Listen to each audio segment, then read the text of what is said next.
The Chicago Bears are connected to trade with an absolutely desperate franchise. GM Ryan Poles, he can be counted on to do something here. With our number 1 and our number 9 pick, there'll be a move made for more picks. And with the recent trade of our 5th round pick, we have absolutely 0 day 3 picks left, only 5 total in the whole draft. That won't be where we stay.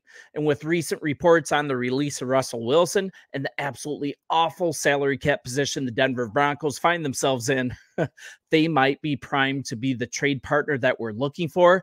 And they have new ownership, right? They have the need to make a big splash right now, and they got to bring fans into the stadium. So my meaning is this.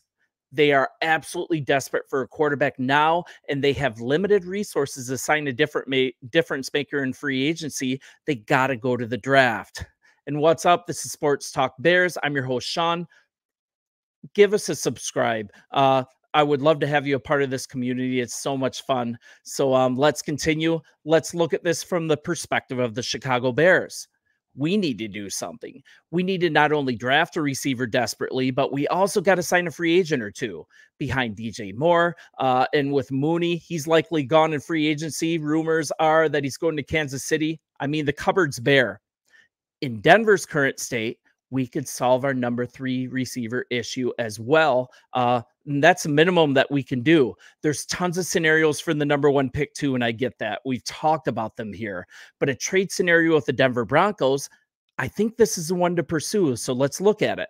The scenario that I like, I would love to see a short trade back, right, with Washington, still grab MHJ, and then trade back with our number 9 with Denver. They have the 12th for even more capital. I think that would work out really well.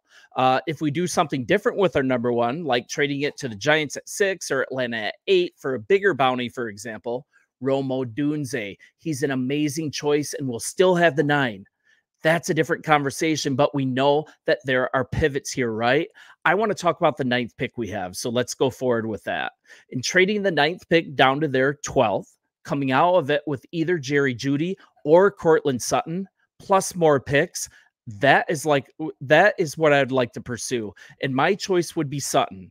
My choice would be Sutton as the perfect number 3 to complement this offense. More about him in the moment, and take advantage of this desperate team. I'm going to go to a story on sportsillustrated.com. We got to take advantage of having SI while it's still here.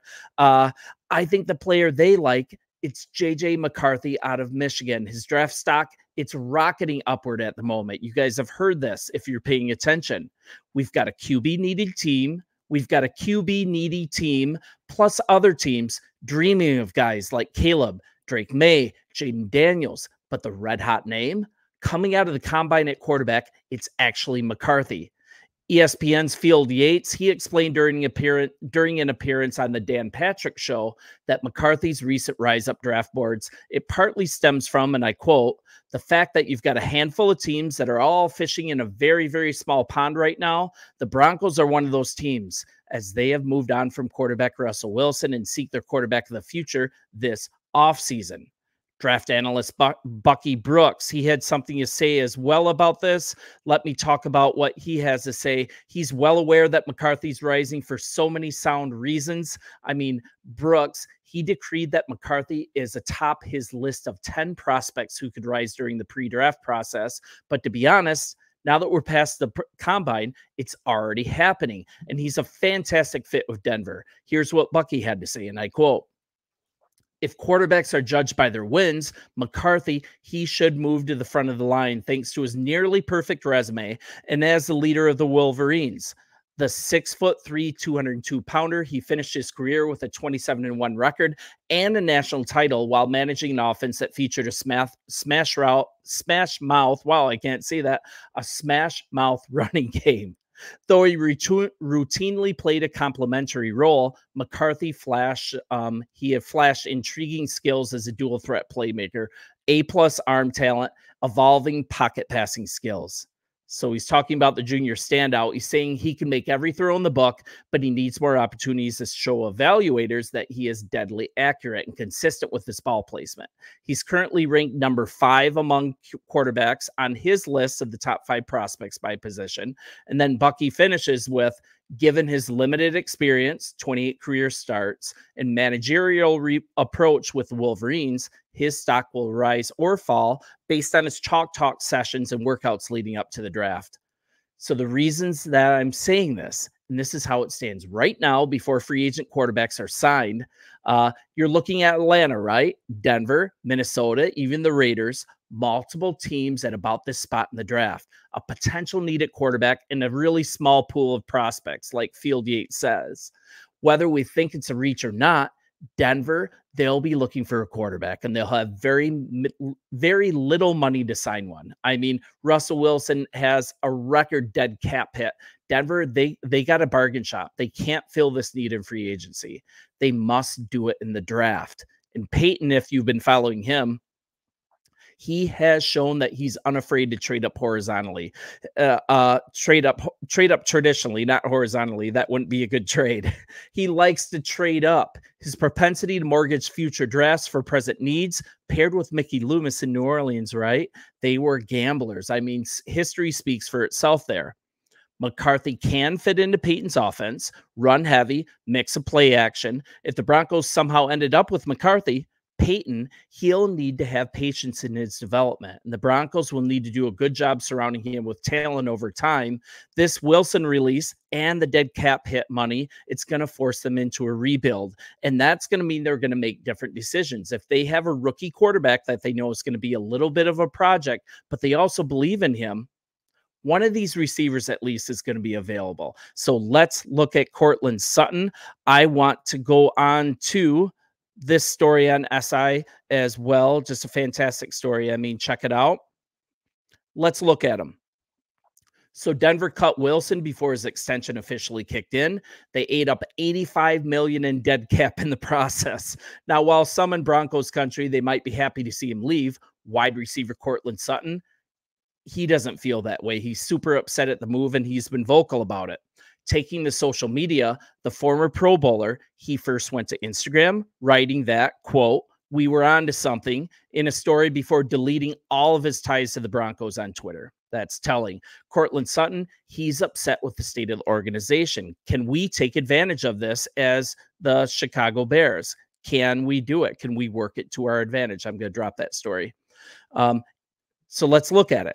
In a bad offense, Sutton, he had good chemistry with Wilson. 59 receptions, 772 yards, and 10 touchdowns. There were multiple catches throughout the year also. If you were watching SportsCenter or if you played fantasy football, he was on my team. He had so many catches week after week that were catches of the week. And man, I think he'd be a great fit. I'd love to have him on the Bears. What does Sutton have? He has a superior ability to win contested passes in tight coverage. And if last year was any indication, he might be considered in the elite category as an end zone weapon. He could end up being a cap casualty as well. He's set to make $13 million in salary in 2024. None of that is guaranteed. So Denver, they could outright release him as well. A little refresher on him as well. He was Denver's second-round draft pick back in 2018. He played behind the late, great Demaryius Thomas. He played with Emmanuel Sanders, and then Sutton became the guy for the Broncos in year 2. He went on to earn Pro Bowl honors with nearly 1,200 receiving yards and 6 touchdowns. That's also remarkable considering it was while catching passes from a trio of quarterbacks. Are you ready for him? Joe Flacco, Brandon Allen, and Drew Lock.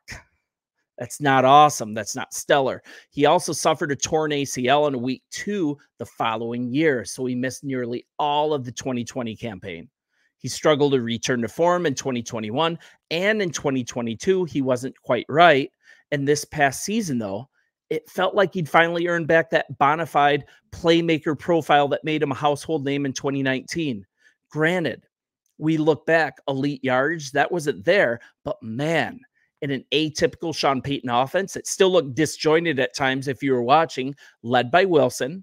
He had an impressive 10 touchdowns, and that's with a 13.1 yards per catch number. That's crazy. He can kind of empathize with Fields a little bit, right? As far as teams placed around him. Yeah, not a perfect parallel, but still. This guy has been on the losing end of a Denver quarterback carousel since 2018. He's tried to rise above it. He's dealt with an injury. And now, when it finally looks like there's some stability, the rug's kind of pulled out, right? Let's bring him to Chicago. Let's pair him with DJ Moore, MHJ, or Odunze. Give Fields a superior offensive line. And with drafts, trades, and free agency, we can easily do that. We've got to do this right. So, man, let's get to work. We're in a perfect situation to take advantage of the mess Denver has made for themselves, and it's up to us to do this well. Let's take advantage of a desperate team, and let's do it right, and let's do it now. You guys, I really appreciate you being here. Bear down. I love that we're walking through the offseason together, and hey, we'll talk soon. See ya.